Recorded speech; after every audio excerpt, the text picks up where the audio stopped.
Thanks everyone for joining. We'll be starting in just a couple of minutes. Going to let everyone find time to move in. If you don't automatically show up zoomed, please, or sorry, muted, please mute yourself. Unless of course you have something to say.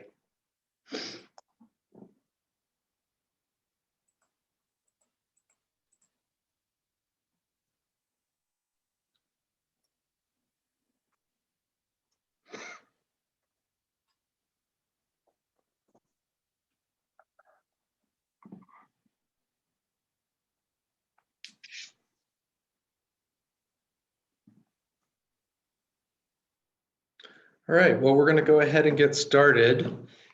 I'm Noah Malich, an associate professor here in geography and a fellow at INSTAR.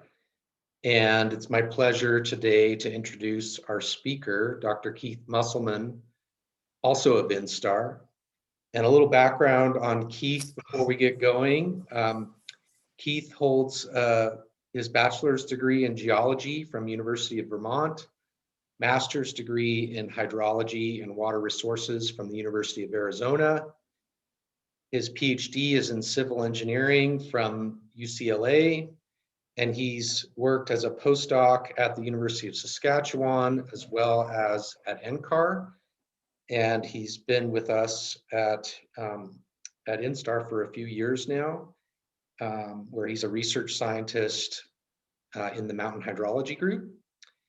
And today, Keith is going to talk about how forests influence and protect snow water resources. You're welcome to insert questions in the chat. I think it'd be best if we don't interrupt Keith as he's going through, but we'll have plenty of time for verbal questions at the end of the talk. So take it away, Keith. Thanks so much, Noah. Can you hear me? We can hear you. Great. Thanks for that introduction, and thank you everyone for attending. So I'm going to talk today about forests and snow. I am by training a hydrologist, and my study area is cold region hydrology. So I'm really interested in questions related to water and life as they relate to snow. We'll talk a little bit more about what I mean by that throughout the presentation. Why is snow important? You know, snow is intriguing to me from a scientific perspective because it affects half of the northern hemisphere, as well as other parts of the southern hemisphere, and overlaps with 1/6 of the Earth's population. They are either directly or indirectly impacted by snow water resources, and that overlaps with about a quarter of the GDP. So it's economically very valuable and important as a resource. Snow impacts the climate, it impacts the ecology, it impacts the hydrologic systems. And particularly, I focus a lot of my effort on mountain snow. And mountains are intriguing because in mountains, and particularly in the northern hemisphere, mountain snow produces up to 80% of the stream flow in Western North America. And that is beneficial to agriculture, the sustainability of agriculture, as well as clean power sources like hydropower. And it has an impact on the climate. Snow is sometimes blindingly bright and reflects a lot of solar radiation back to space. And in doing so, this is a kind of a cooling mechanism that the Earth has. It's a natural mechanism that it's able to reflect that sun's energy back to space. And the snow cover can also affect weather patterns and sometimes intercontinental weather patterns.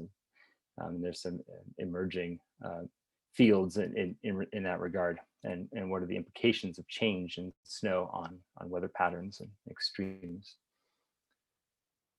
So the focus today is going to be more on this overlap between forest cover and snow, and there is really compelling overlap. You can see these two images here showing the extensive regional impact of snow and forest. It's quite compelling to see, particularly in the West, that our mountains are forested. They're also where the deep snow accumulates. And so to understand snow water resources, we also have to understand forests as they relate to snow. And then stepping into the local scale, you start to have to understand the physical processes that drive local snow distribution. And to do that, we're going to talk about things like interception. The canopy intercepts a certain amount of snow. Some of that snow is lost back to the atmosphere. Canopy structure can attenuate or can block solar radiation that would otherwise pass through the canopy to the ground and to the ground surface, as it would affect the local hydrology. So I have to understand the canopy structure as it relates to energy. That energy that's attenuated is also used to heat both the needles and the leaves of trees and trunks. And that energy, much like a wood stove, can radiate thermal heat or long wave radiation back to the environment, and particularly to snow and to soils, to provide an important source of energy that drives the hydrologic cycle. And then these local scale processes are time integrated, or kind of accumulated, to determine where, how much, and when meltwater is available to downstream systems, but also to local ecological systems. When we talk about forests, it's always nice to actually take a little stroll through the forest. And I'm doing that with Oliver Wigmore's drone photography. Ollie was a postdoc, both with EarthLab and INSTAR. And so this is a drone flying through the forest up at Niwot Ridge, just below Niwot and above the C1 research site. And you can see the heterogeneity, in some cases, sparseness of the forest, and the complexity of the patterns, both in terms of the height of the vegetation, the density of the vegetation, the clustering of it. And you can see relationships, you can infer relationships between forest distribution and things like the greenness of the vegetation on the ground, the depth of the soils, which we can't quite see, but we can infer again from the greenness of that vegetation and the grasses. And at the same time, these forests undergo disturbances, natural disturbances like fire and insect damage. And that requires careful attention from our forest managers and resource managers to understand how best we can address the challenges to these ecosystems that are overlapped between the natural system and the anthropogenic system. So thanks to Ollie for providing those cool drone videos. And we talk about ecosystem services, these are the products of the functioning natural environment that benefit people. I really like that definition.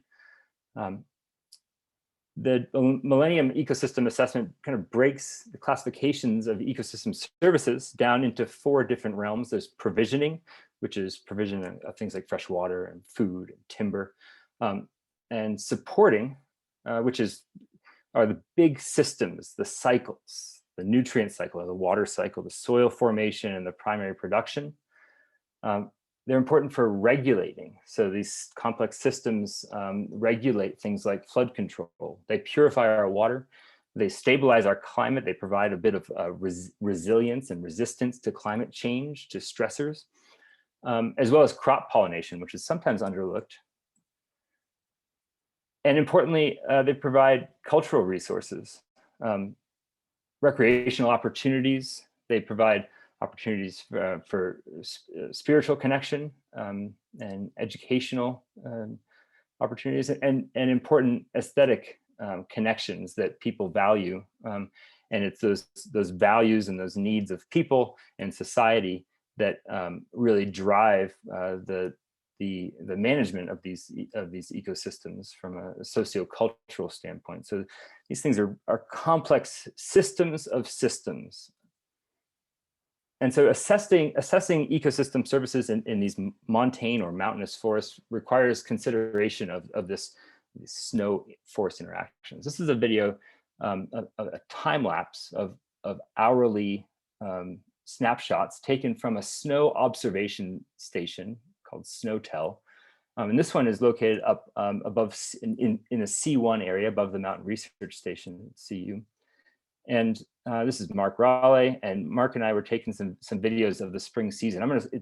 It's interesting because it starts around April 8th, so you can imagine this is very similar to the snow that would be up there right now. We're going to progress through the melt season to look at the dynamics. So you can see as the days progress, you get snow events, and we're well into the spring at this point, and we still have accumulation. We have solar radiation and then shade casting around. You can see the accumulation of snow on the trees, which is then very quickly lost.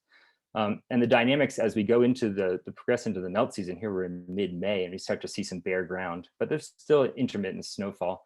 A lot of complexities going on here in terms of the size of the tree, the location of where snow is melting out, and that coincides with water availability to the local ecosystem and the local plants, and as well as the soil temperature and the microbes that eat the litter that's on the ground. So whenever I think that I have any of these processes figured out, I like to revisit something like this and remind myself that we're not there yet. Like, this is a very complex system. When we talk about forest cover and its influence on snow, one of the primary things that we saw in that video that you might have noticed is the interception. And forest canopy, particularly dense forest canopy, can reduce snow depth by more than 50%, which is to say how much snow is in the forest relative to what you would find in a clearing or an open area that's not forested. This is a plot that's provided by John Pomeroy, who's a snow hydrologist up in the Canadian Rockies. And on the y-axis of this plot is snow in the forest divided by snow in the clearing, such that a value of 1 means it's the same amount of snow is in the forest as it is in the clearing. Forests have no effect on snow depth.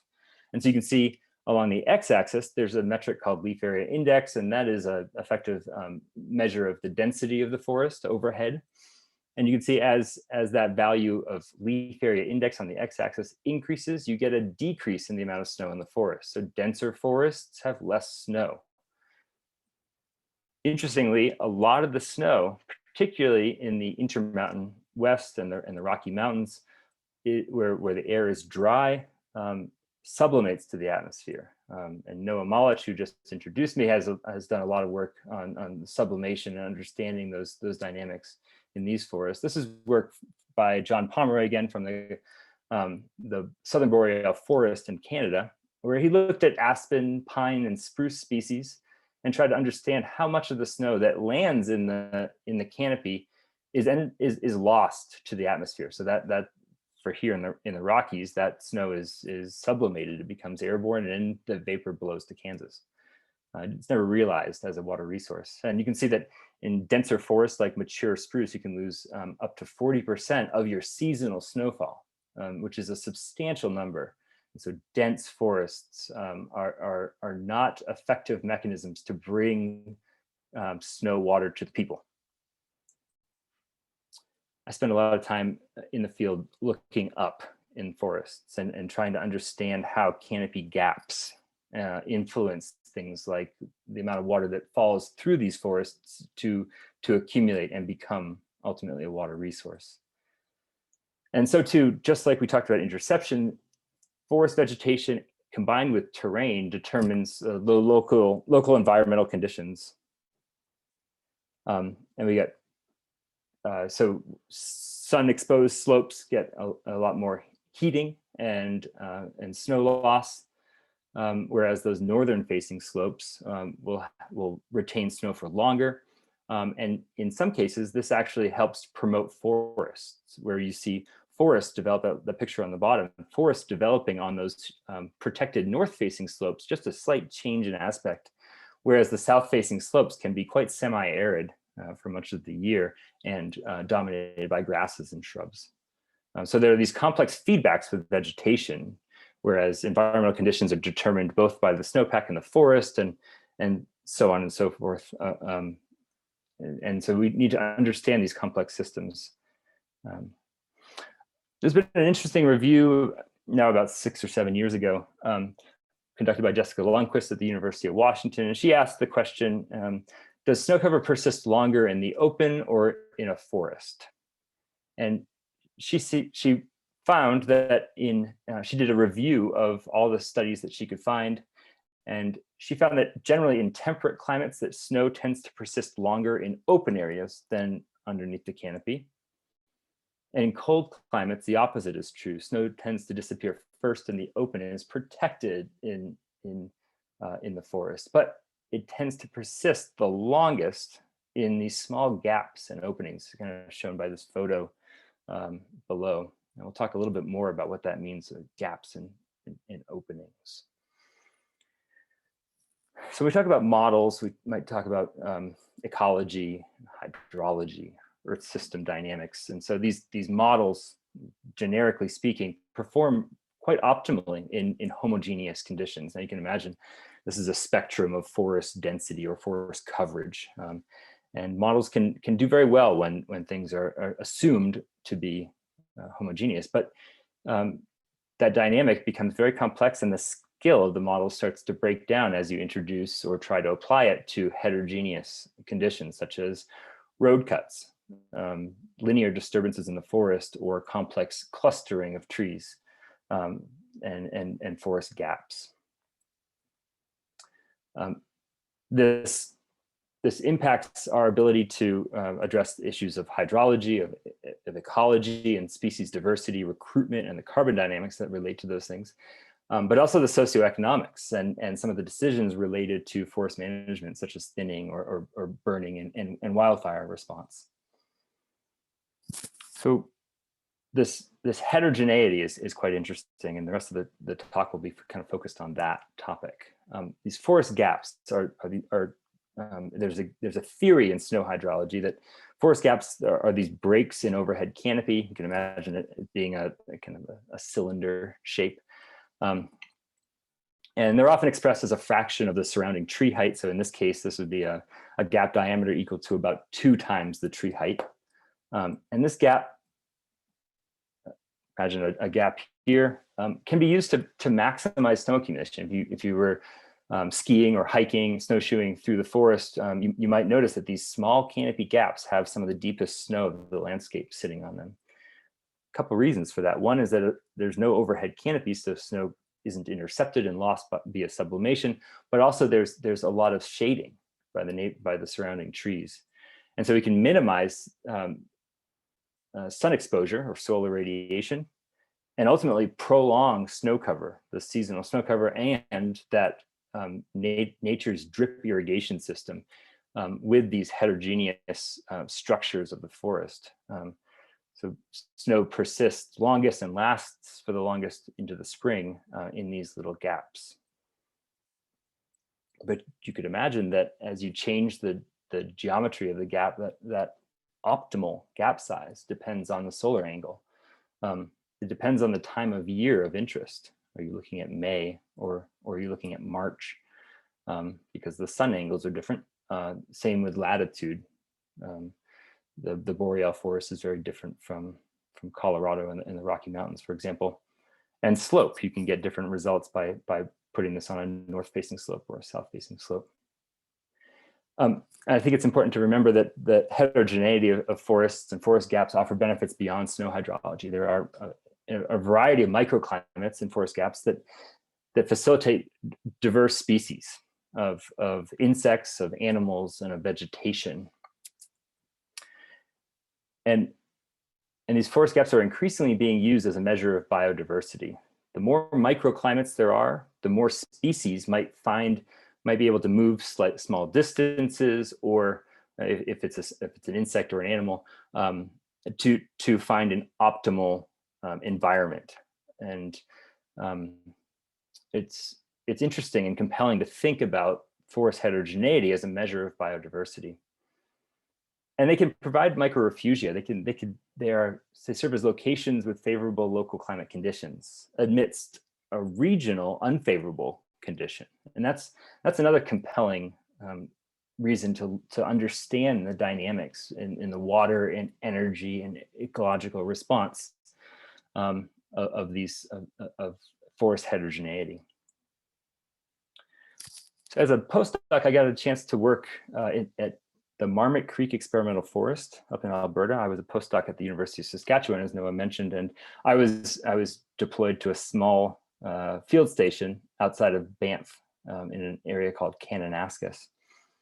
And there I got to work at this experimental forest, and this was installed in the 60s and the 70s and the 80s. On the left there is the Nakiska ski resort, which hosted the downhill events at the 1988 Calgary Olympics,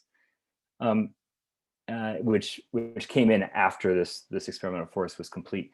But you can see these little pock marks, maybe in the center, just to the right of the ski trails. There are these honeycomb patterns of small gaps.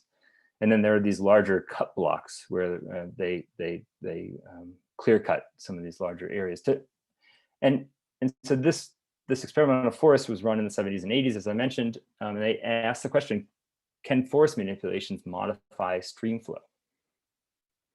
And they hypothesized that these small forest clearings were able to increase snow accumulation.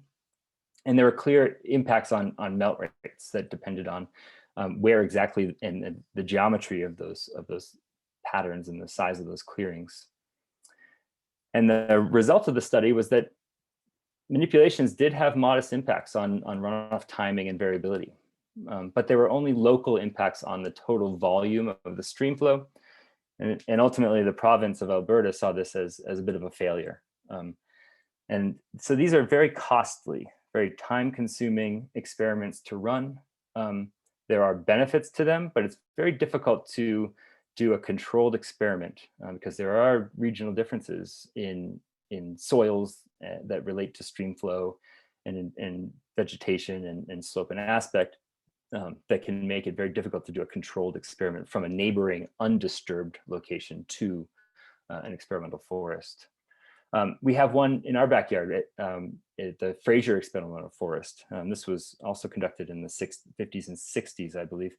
And so they created clusters of trees, reducing forest density and making this kind of odd looking, maybe avant-garde forest disturbance. And they showed that comparing pre and post stream flow, they were able to increase and persist stream flow, increase stream flow magnitude and persist it later into the season.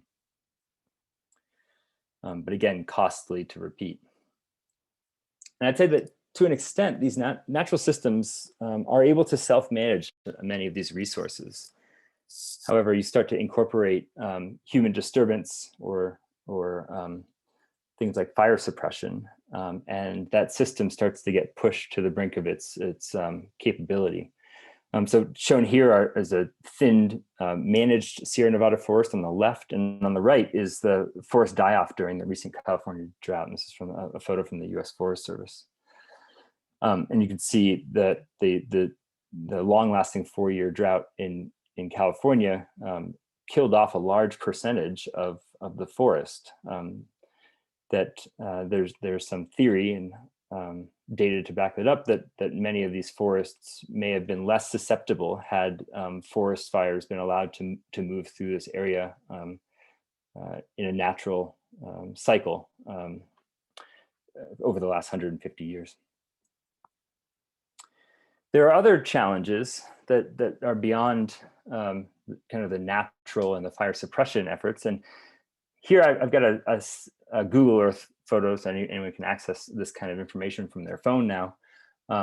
This is looking down at a linear disturbance. That's a road, the white colored marker. And then there are these 100-meter by 100-meter clearings, and those are oil and gas wells. This is a location west of Edmonton and in the foothills of the Canadian Rockies.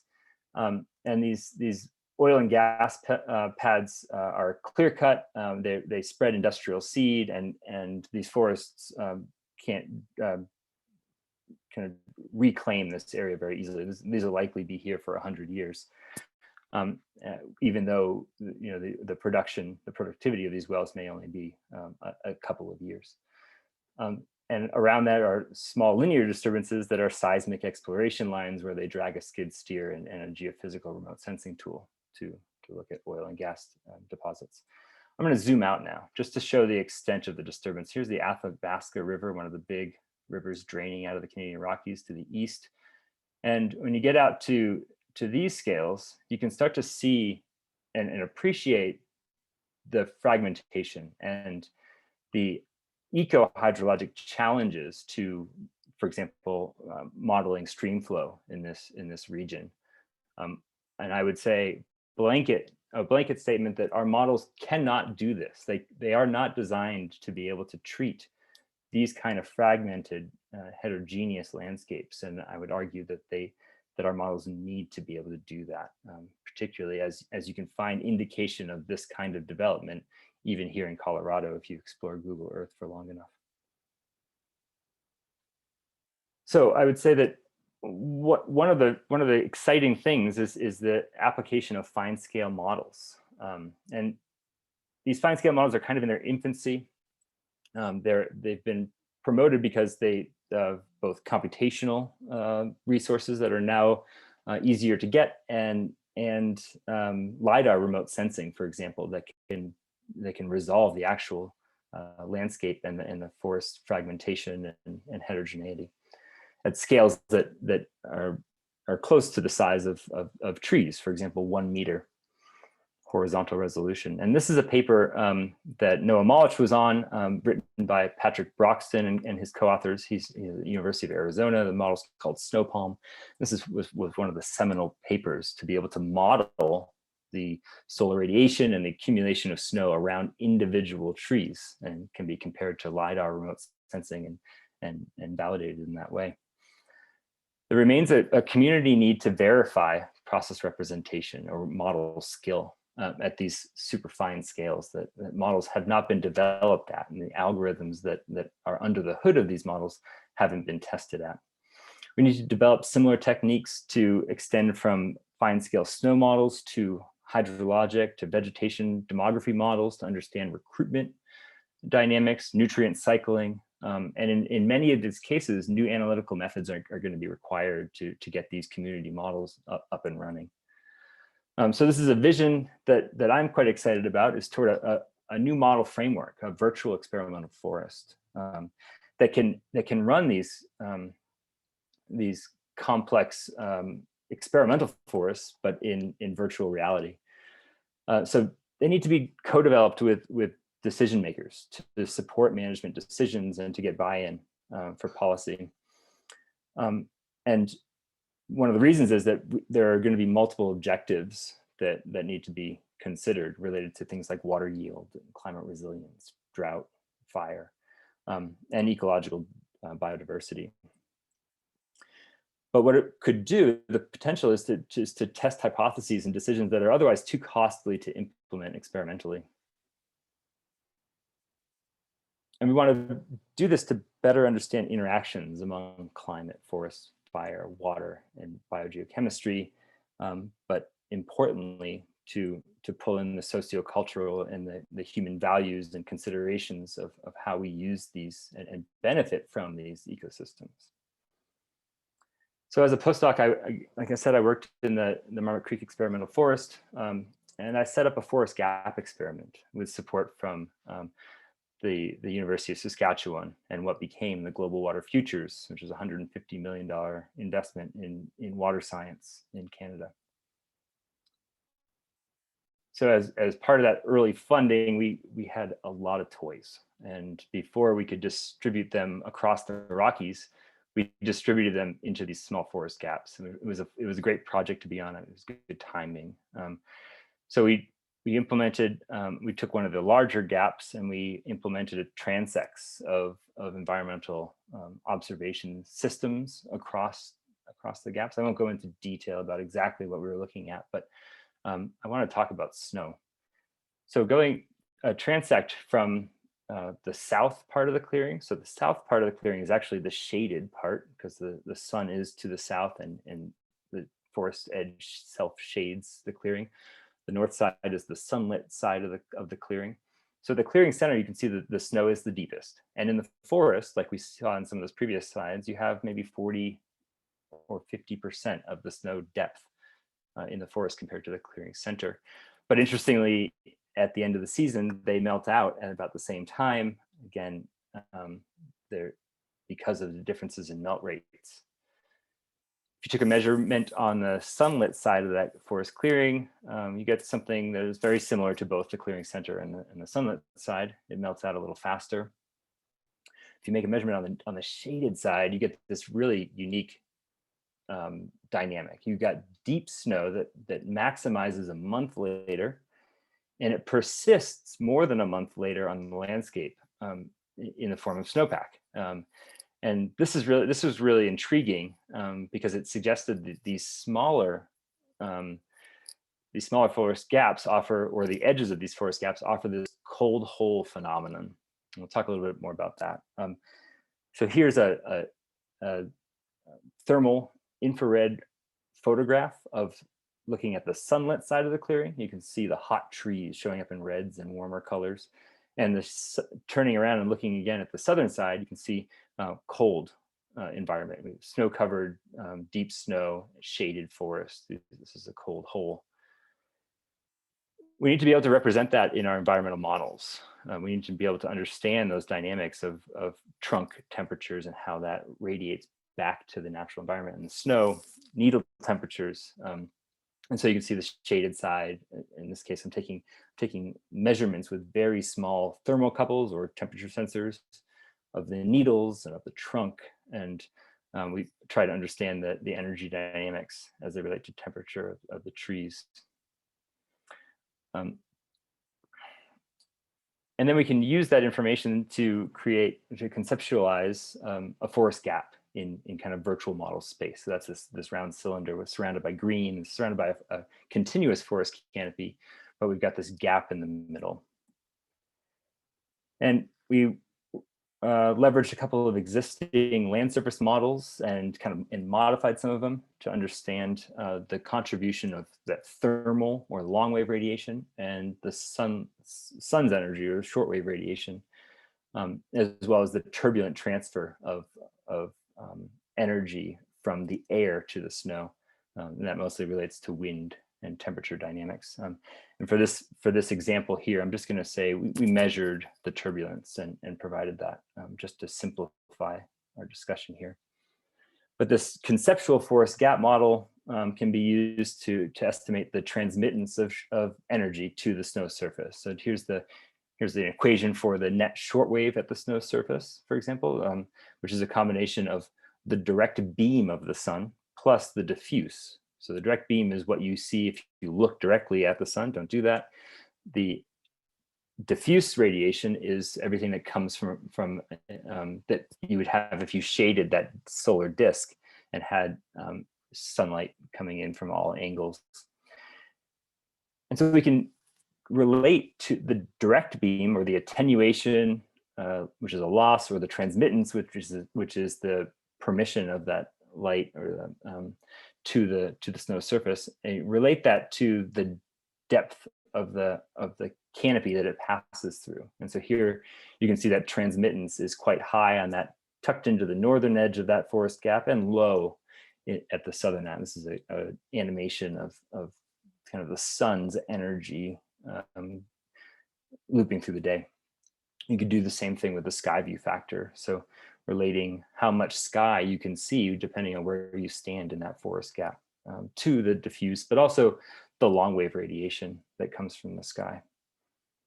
And then we can validate these models once they're calibrated to observations that are independent of the model itself. And we can see that we do quite well in terms of comparing the above canopy measure. This is what most models are passed. They're given the above canopy solar radiation, and the model has to estimate what is at the ground surface at any location on the ground. And we can model that dynamic quite well, even with this conceptualized circle of a gap. Same, interestingly, with the long wave radiation. The measured above canopy radiation is that very thin dotted line at the bottom of those 4 plots. And it's the same across. This is just measured at the top of a tall tower. And the model needs to bring that up. So what that's saying is that the sky is colder. The sky is colder than the surrounding vegetation. And by being at the top of a tower and the sensor looking up, it's a low amount of energy. As you get down towards the surface of the ground and you have canopy surrounding you, that canopy is warmer than the sky, and therefore the long wave or the thermal emission is higher.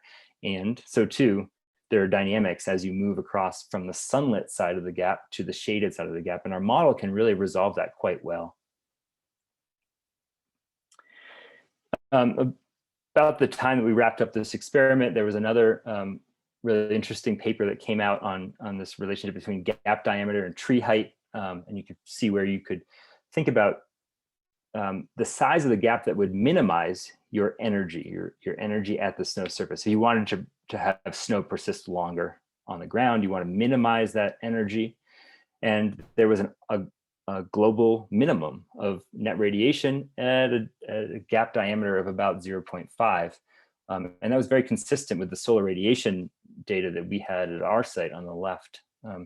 And we could, interestingly, bring that model to other latitudes. We could bring it up to the boreal forest. We could bring it down to New Mexico, for example, and play with it on different slopes and try to understand what is the optimal gap configuration or size that would minimize the energy for melt, persist snow longer, and accumulate the most snow on the landscape.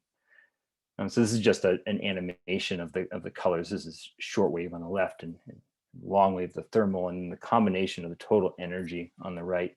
So this is just an animation showing that you can play with the size of that gap. And that net radiation on the far right, if I bring your attention to that, you can see this halo of yellow. This is a warm edge where it's lit by the sun. And you can make these gaps to be this whatever size you want. And as you get to a smaller size, you can see that circle, that canopy gap, has very cool colors, the blues. And so you reach this global minimum of energy. You can also play around and change the ray tracing technique and have it be an ellipse. You can have it be a linear disturbance. You can play with the slope and the aspect. Some of the work that I did as a PhD student at UCLA with Noah and colleagues was to look at ray tracing of LiDAR-derived tree structure. And so you can go away from a conceptualized model of solar radiation transmission, and you can use detailed data about the tree structure as it relates to how much energy is both attenuated by the trees and re-emitted by long wave, and how much energy passes through the forest to become incident on the ground. You can do the same thing with like I said, with the long wave. This is just an animation of what that looks like. This is the sun coming up in the winter. We're looking at the landscape as imagined by the LiDAR, with forest gaps and roads and clearings. And you can see there's very different solar radiation in the winter, these dynamics in February, for example, compared to June as a result of sun angles. You get hot edges around the canopy being resolved, and you can see a lot more into the gaps on the right than you can on the left because of those sun angles. So it's intriguing and it's exciting to think that we can now do this at local to basin scales, but how do we retain critical information at regional and macro system scales? And that's a really interesting question. So there are these, might describe as hot moments and hot spots in the landscape. When and where is this detail critical to resolve for the cycles of nutrients, of plant productivity, and of water resources? And I think that's an intriguing question, particularly when you think about the heterogeneity of our forests. And so one of the questions is, how can fine scale dynamics be scaled to support what we call the parsimonious or the efficient simulation at regional to global scales? So considering the resources at hand, how do we most effectively and efficiently produce simulations that resolve a majority of the variation of the system that we're interested in? Incredibly, we can now get a lot of information about tree structure.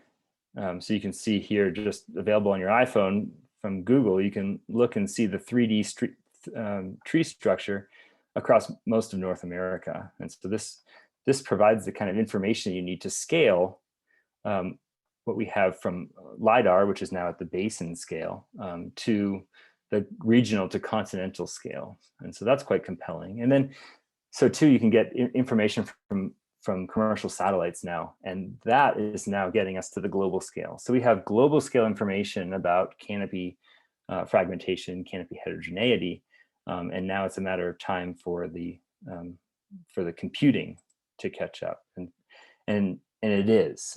And so there is this community-led vision to get at large scale, fine scale hydrologic and Earth system modeling to improve both forecasts and projections, in this case of water resources. So the example shown here is the SUMA model, which has now kind of become the new NCAR CLM, or community land model, which is renamed now the Community Terrestrial Systems model. So this is broken down into group response units, and can be run to simulate soil moisture dynamics at very large scales and resolving high granularity. This is the zoom in here of the Olympic Peninsula in the Seattle area. And then at the same time, you're routing the runoff to streams at very large scales. And here is the CONUS. So it's exciting to think about how we could implement the representations of some of the complexity of the landscapes into these high resolution and very dynamic models that are kind of the bleeding edge of technology in earth science right now. But as we do this, we need to remain grounded and based on empiricism, based on observations. And so we're not moving away from a time where we make observations. We need to make more observations, continue our long-term observations, and those are exactly what we need to both validate and develop the algorithms that will advance technology in the future. I'm going to end with a cool little story linking back to that honeycomb pattern in the Canadian Rockies at the Marmot Creek Observatory. These Marmot Creek experimental forest, these little gaps were again created in the late 70s, Engelmann spruce and lodgepole pine, and there are different size gaps. There's a great researcher named Estefania Nicolaou. She's a student up at University of Calgary. She has a background in physics, and she's applying some really cool techniques to ecology. And one of her observations was that these 41-year-old gaps are not regenerating. And so she was interested in why. And one of the things that she's found is very cool. And she found that these gaps are covered with a fungus. And it's a fungus that is persistent only in places that have deep snow. Another word for this is snow mold. And that snow mold can block the stomata of conifers, particularly those that spend a great deal of time underneath the snowpack. Cold environments that are deep snow, keep the soils warm, are like the perfect breeding ground for these. And so it's interesting that forest managers created this ideal environment for the accumulation of deep snow. And then that itself brought in this, or encouraged this kind of feedback with this biotic mechanism that is persisting that on the landscape. And so I'd like to make the link back to INSTAR here, where one of the earliest studies on snow mold was conducted up at C1. And it's cool to read this old paper from 1967 by Horace Sims. And he conducted research at the Mountain Research Station with what he calls the newly installed weather stations by INSTAR, which is pretty cool, because those are some of the longest lasting stations that we have available to us as hydrologists. And so they asked the question, like, it poses the question, a hypothesis, that could snow mold be used by forest management as a native biologic control mechanism to maintain long-term optimal tree spacing and forest gaps to maximize snow accumulation and persistence and facilitate climate resilience and adaptation? And that's a cool question. There are these ongoing discussions that I'm involved with between fungal ecologists, snow hydrologists, forest ecologists, and forest managers, particularly at the US Forest Service, as well as silvicultural practitioners and the forest industry. Everybody's interested in addressing this question: how can we best get along? How can we find an optimal solution to manage our forests and the ecosystem services they provide for at the same time addressing issues of climate resilience and the stability of water resources. And I think that it's exciting because these multidisciplinary problems require multidisciplinary solutions. And so it's exciting to see these small connections, which are otherwise quite obscure, between snow mold and water resources and silviculture, for example. So it's important, I think, to strengthen our interface with these decision makers going forward. To wrap up, the forests they influence snow by reducing the accumulation of snow via canopy interception and subsequent sublimation losses back to the atmosphere. And they delay snowmelt via shading. These overly dense forests reduce snow accumulation and stream flow. Forest manipulations and management provide multiple benefits, and these decisions need to be made judiciously and informed by process-based models co-developed across disciplines and with stakeholders at the table from the beginning of the project. And there's great need for a community-developed forest model capable of resolving gap dynamics and serving as virtual experimental forests. And I think that is one of the community science challenges that intrigues me right now. So that concludes my presentation. And I will hand it back to Noah. Thank you so much for your attention and the possibility to present today.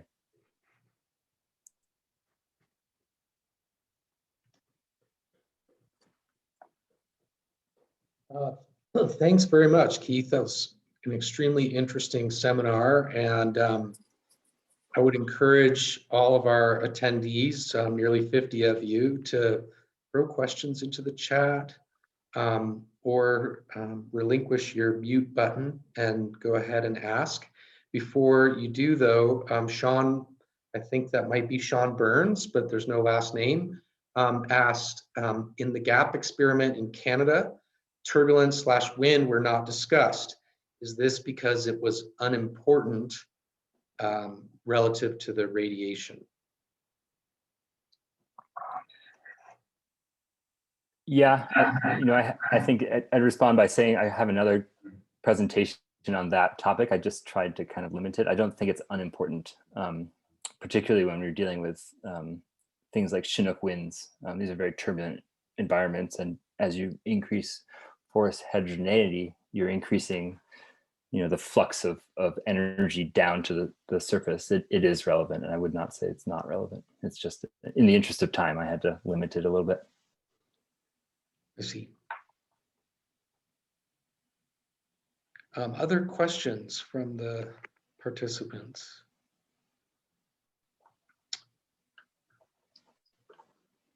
I have a question for you, Keith. So I'm struck and very interested in this concept of optimality in terms of forest structure, and I'm wondering if you can comment on how if there's any general principles associated with how that optimal structure might vary, say, as a function of elevation, for example, or other metrics of the topography. Yeah, I think that's an interesting question in terms of elevation. I think you would then consider the timing of melt. So in determining the size of the gaps, you would consider when is the median melt timing, and that would determine the solar radiation at the time of that melt and the sun angle. And then you might have smaller gap. Let me think about that. Yeah, it's a good question to think about that. Another question from John on the chat. Do you anticipate a difference in optimal tree spacing based on latitude? Yeah, similarly, you could probably get away with larger gaps at northern latitudes in the boreal forest, for example, and you would probably need very small gaps in places like Arizona or New Mexico, lower latitudes. Interesting. Liz asks, Liz Payton asks, what is the range of increased stream flow that might be obtained through forest management? Yeah, that's a good question, Liz. The results are mixed. The Canadian study up at Marmot Creek showed really no discernible change in total streamflow volume. And they concluded that that was a result of the complexity of the landscape and the particular slope of this experimental study design and site. Whereas Fraser showed there could be increases in streamflow. And I'd have to revisit the Trundle paper from 1983, I think, to see exactly what the values were. But I would guess that they're in the range of 20%. Great.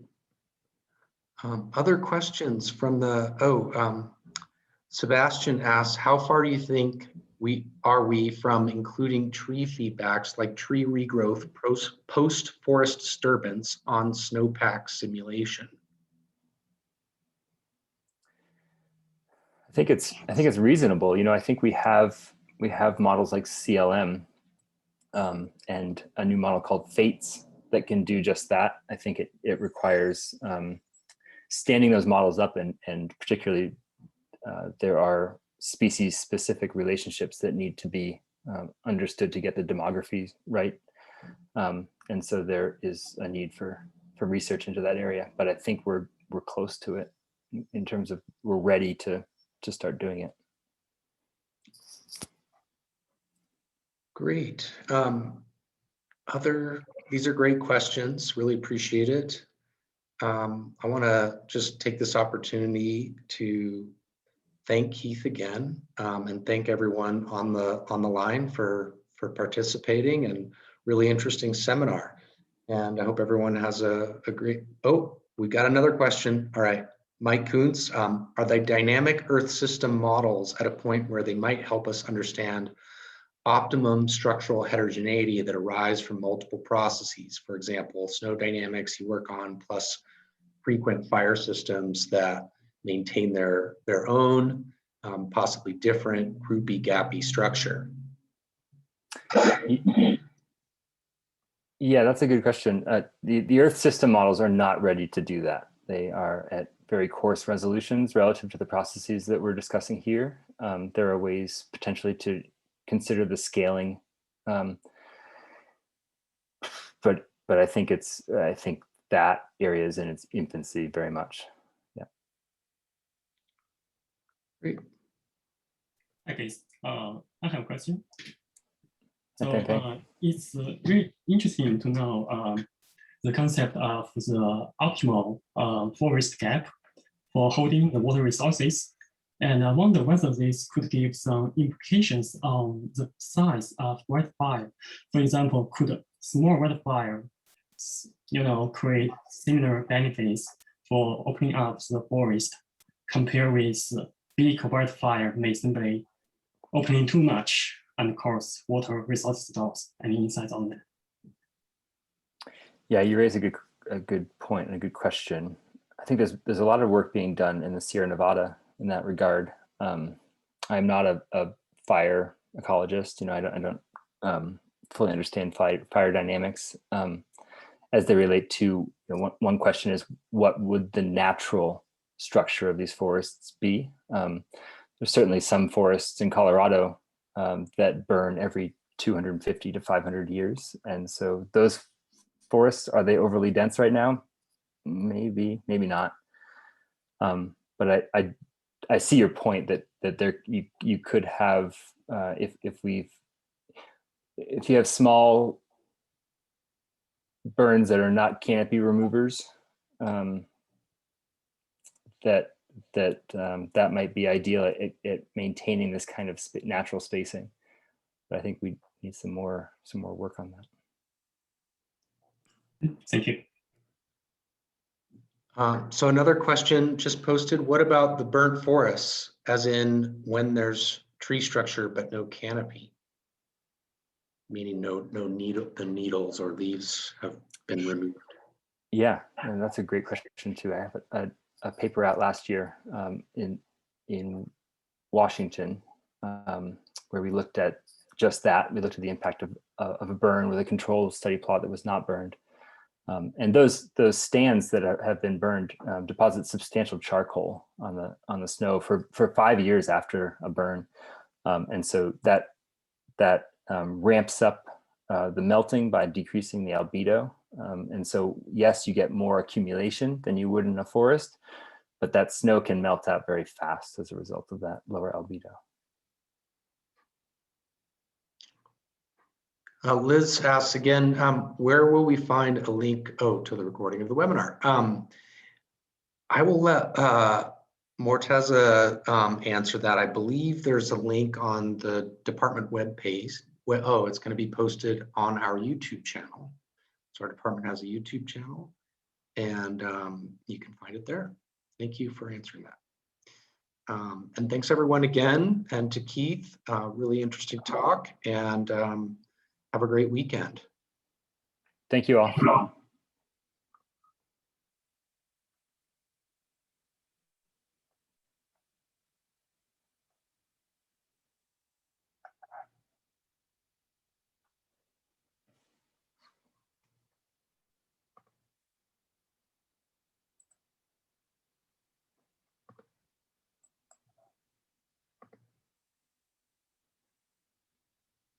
Thanks again, Keith. Yeah, thanks a lot. That was fun.